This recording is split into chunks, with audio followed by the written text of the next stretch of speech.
Hello friends, psychology की पाठशाला में आज हम पढ़ने वाले हैं मेथड्स ऑफ साइकोलॉजी। आप कहेंगे मेथड्स ऑफ साइकोलॉजी हो चुका है, लेकिन मैं आपको ये बता दूं कि मेथड्स ऑफ साइकोलॉजी का फर्स्ट पार्ट हो चुका है। हम इस मेथड्स ऑफ साइकोलॉजी टॉपिक पर 3 वीडियो बनाने वाले हैं। पहले वीडियो में हमने 2 मेथड को डिस्कस किया था, एक था इंट्रोस्पेक्शन मेथड और दूसरा था ऑब्जर्वेशन मेथड। आज भी हम 2 ही मेथड को डिस्कस करने वाले हैं। एक का नाम है एक्सपेरिमेंटल मेथड और दूसरे का नाम है केस स्टडी मेथड। आइए अपने टॉपिक को शुरू करते हैं। सबसे पहली चीज, अगर आप नाम पर पहले जाएंगे, नाम मीन्स जो उसका नॉमेनक्लेचर है, जो उसका टॉपिक है, एक्सपेरिमेंटल मेथड, जिसको कहते हैं प्रयोगात्मक विधि। प्रयोगात्मक विधि का संबंध एक प्रयोग से है, एक एक्सपेरिमेंट से है। तो सबसे पहले हम ये समझें कि एक एक्सपेरिमेंट क्या होता है, तब हम समझते हैं कि एक्सपेरिमेंट में हम एक्सपेरिमेंटल मेथड के थ्रू क्या करते हैं। एक्सपेरिमेंट के बारे में यदि बात की जाए कि any act done under controlled condition, कि किसी भी नियंत्रित परिस्थिति में जो कार्य किया जाता है, वो जो एक्शन है या वो जो कार्य है, वो क्या है, वो है प्रयोग। और नियंत्रित परिस्थिति बनाई जाती है। और नियंत्रित परिस्थिति बनाई कैसे जाती है? नियंत्रित परिस्थिति बनाई जाती है जितने भी आसपास को जो माहौल है या आसपास जो भी फैक्टर्स काम कर रहे हैं, जहां पर वो प्रयोग किया जा रहा है, वो फैक्टर उस प्रयोग को प्रभावित ना करें, इसलिए उन फैक्टर्स को किसी भी तरीके से कंट्रोल किया जाता है, उस परिस्थिति को नियंत्रित किया जाता है। इसलिए कहते हैं any act done under controlled condition.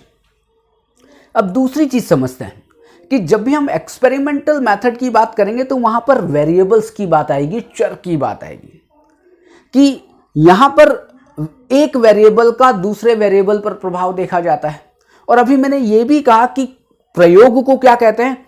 Any act done under control condition. और मैंने अभी कहा था कि कंट्रोल कंडीशन को बनाने के लिए कुछ फैक्टर्स को अपने को कंट्रोल करना पड़ता है, और वो जो फैक्टर्स हैं वो भी एक तरह के वेरिएबल्स हैं।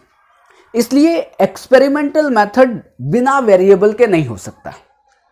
और वेरिएबल किसको कहते हैं?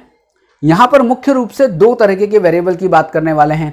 एक जिसको कहते हैं इंडिपेंडेंट वेरिएबल, स्वतंत्र चर, और दूसरे को कहते हैं डिपेंडेंट वेरिएबल। लेकिन पहले हम समझें कि वेरिएबल क्या होते हैं। देखिए, वेरिएबल कोई भी घटना, कोई भी वस्तु हो सकती है, लेकिन उनकी 2 विशेषताएं होती हैं। कोई भी घटना, कोई भी वस्तु या कोई भी फिनोमिना जिसमें बदलाव होता है, जो वैरी करता है, और उस परिवर्तन का मेजरमेंट हो सकता है, उसको हम चर कहते हैं। लेकिन किसी भी घटना का मेजरमेंट ये जरूरी नहीं है कि क्वांटिटेटिव हो, क्वालिटेटिव भी हो सकता है। फॉर एग्जाम्पल, ये क्या है? आप कहेंगे साहब ये मार्कर है, लेकिन ये जो मार्कर है ये एक वेरिएबल नहीं है, लेकिन इसका रंग, रूप, आकार बदल सकता है।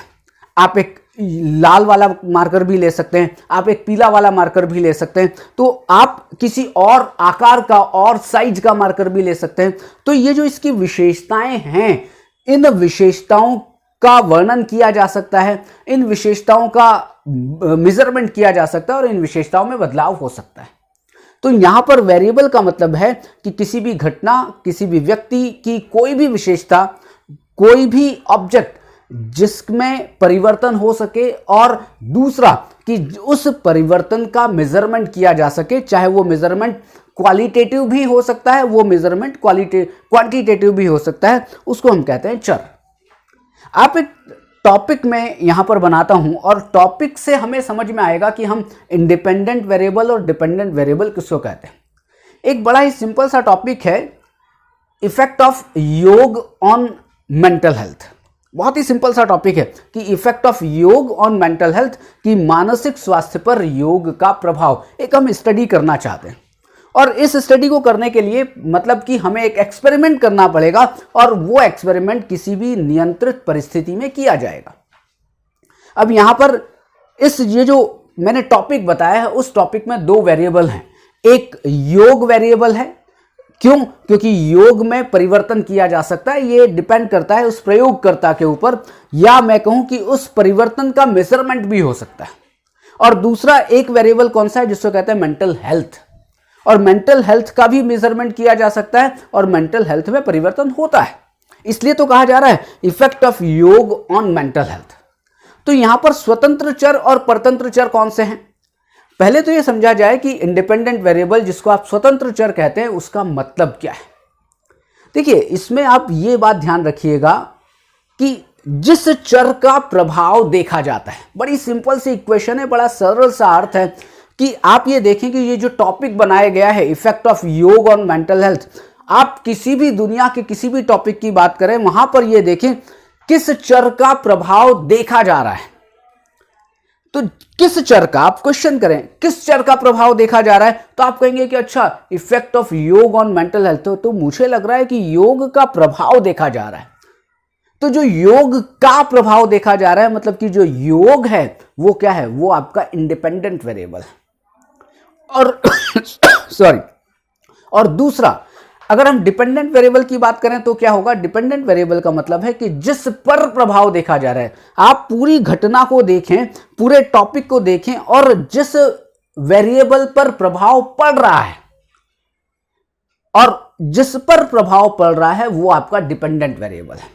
जैसे कि यहां पर हम योग का मेंटल हेल्थ पर प्रभाव देख रहे हैं, तो जो मेंटल हेल्थ क्या है वो हमारा डिपेंडेंट वेरिएबल है और योग क्या है वो हमारा इंडिपेंडेंट वेरिएबल है। एक चीज इनके बारे में और बड़ी स्पष्ट कर दूं कि ये जो इंडिपेंडेंट वेरिएबल है ये किसी भी प्रयोगकर्ता के नियंत्रण में है। क्यों नियंत्रण में है? क्योंकि इंडिपेंडेंट वेरिएबल में मैनिपुलेशन किया जा सकता है, बदलाव किया जा सकता है और उस बदलाव का प्रभाव देखा जाता है इस डिपेंडेंट वेरिएबल पर। आप इसको फिर समझ लें, मैंने कहा था कि योग एक इंडिपेंडेंट वेरिएबल है। अब ये मुझ पर डिसाइड करता है कि, क्योंकि मैं प्रयोग करता हूं, मुझ पर डिसाइड करता है कि मैं योग में केवल प्राणायाम का अभ्यास करने वाला हूं, मैं योग आधे घंटे करवाने वाला हूं, योग में 15 मिनट करवाने वाला हूं। मतलब क्या है कि योग पर मेरा नियंत्रण है। मैं उस योग की बात नहीं कर रहा हूं जो आप समझ रहे हैं कि समाधि वो नहीं, योग की जो प्रोसेस है जिसको मैं करवाने वाला हूं मेंटल हेल्थ के लिए या मेंटल हेल्थ पर प्रभाव देखने के लिए, उस योग की जो प्रोसेस है उसको मैं कंट्रोल कर सकता हूं, उसको मैं नियंत्रित कर सकता हूं, उसको मैं मैनिपुलेट कर सकता हूं, उसमें मैं बदलाव कर सकता हूं। वो है इंडिपेंडेंट वेरिएबल। लेकिन वो चर जो डिपेंडेंट वेरिएबल है उसमें मैं बदलाव नहीं कर सकता, मैं नहीं कर सकता। मैं ये चाहूं कि नहीं साहब मैं जो मेंटल हेल्थ को मैं ज्यादा कर दूं या कम कर दूं, साहब मैं कैसे कर सकता हूं? वो तो योग के प्रभाव के कारण मेंटल हेल्थ कम होगी या मेंटल हेल्थ बढ़ेगी। मैं किसी भी तरह से मैं मेंटल हेल्थ को प्रभावित नहीं कर सकता। मतलब कि जो प्रयोग करता है, जो रिसर्चर है, वो रिसर्चर मेंटल हेल्थ को प्रभावित नहीं करेगा, बल्कि रिसर्चर जो योग करवा रहा है उस योग का प्रभाव पड़ रहा है। तो यहां पर अब आपको देखना पड़ेगा कि ये जो डिपेंडेंट वेरिएबल है इसका मेजरमेंट होता है, मैनिपुलेशन नहीं होता है। यहां पर डिपेंडेंट वेरिएबल है वो मेरे में प्रयोगकर्ता के नियंत्रण में नहीं होता है, बल्कि उस पर तो हमारे स्वतंत्र चर का प्रभाव देखा जाता है। ये हैं आपके दो मुख्य वेरिएबल, एक का नाम है इंडिपेंडेंट वेरिएबल और दूसरे का नाम है डिपेंडेंट वेरिएबल। अब एक बहुत ही इंपॉर्टेंट बात और भी करनी है इस एक्सपेरिमेंटल मेथड में, manipulation in variables to establish cause and effect relationship. जब भी हम एक्सपेरिमेंटल मेथड यूज करते हैं तो उसमें एक संबंध स्थापित किया जाता है और वो संबंध कौन सा है? उस संबंध को कहते हैं कॉज एंड इफेक्ट रिलेशनशिप और उस संबंध को कहा जाता है कारण प्रभाव संबंध। कि ये जो रिलेशनशिप बन रही है उसमें क्या है? उसमें एक कारण है, उसमें एक कॉज है और दूसरा उसमें एक प्रभाव है और ये इफेक्ट, मतलब कारण प्रभाव संबंध, कॉज एंड इफेक्ट रिलेशनशिप को देखा जा रहा है, उसको स्थापित किया जा रहा है।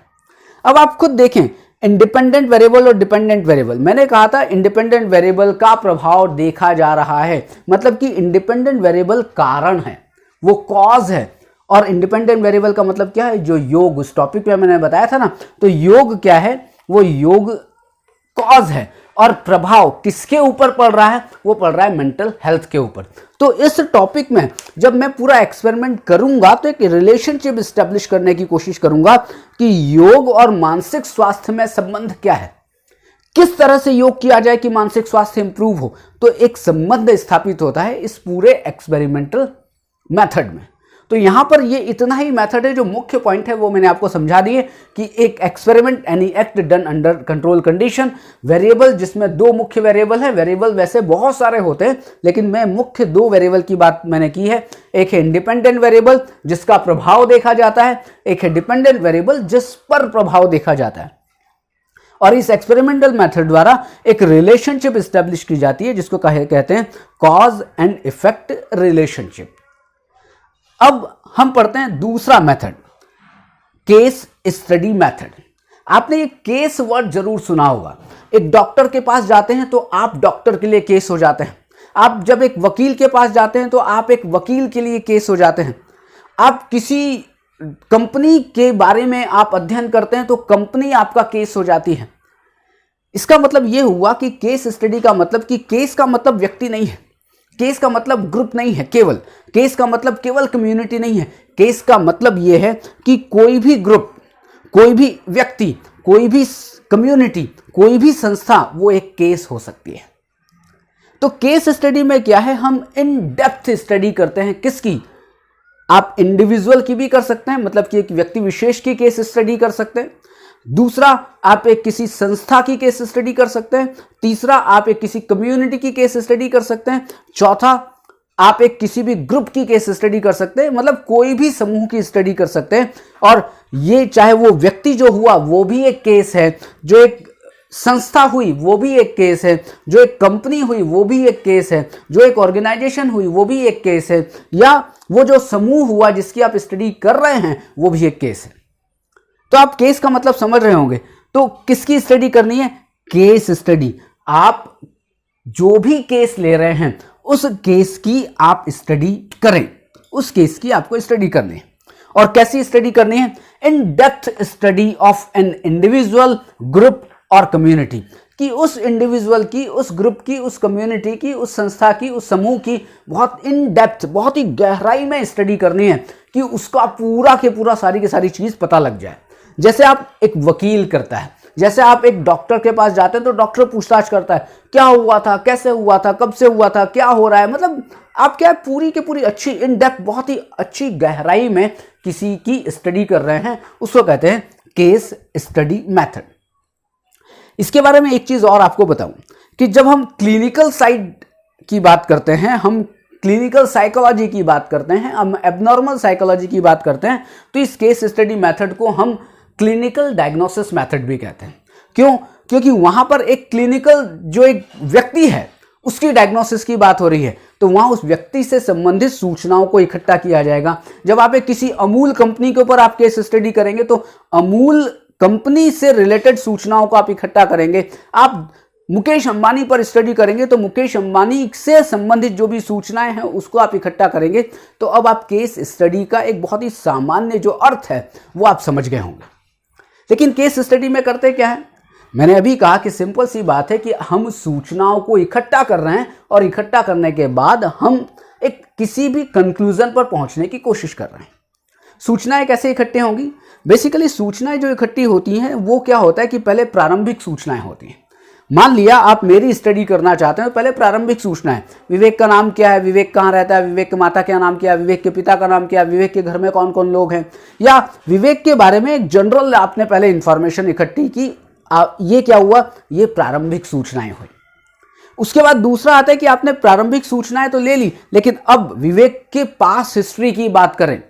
पास हिस्ट्री का मतलब क्या है कि अगर मुझे कोई अगर दिक्कत है मेरे बारे में, आप क्योंकि बहुत गहराई से स्टडी करने वाले हैं, तो मेरी स्टडी आपको गर्भ के समय से करनी पड़ेगी कि अच्छा जब ये पैदा हुए तब कैसे थे, नॉर्मल डिलीवरी हुई थी या नहीं हुई थी, फिर उसके बाद थोड़े बड़े हुए तो बच्चे थे तो कैसे थे, पढ़ाई में मन लगता था कि नहीं लगता था, उनका हेल्थ कैसी थी, और बड़े हुए एडोलेसेंट की एज में आए तो उस समय क्या हो रहा था, और बड़े हुए तो थोड़ा सा एडल्ट हुए तो क्या हो रहा था, फिर शादी के पहले क्या हुआ था, शादी के समय क्या हुआ था। मतलब पूरा एक डिटेल्ड स्टडी की जाती है। क्या हुआ?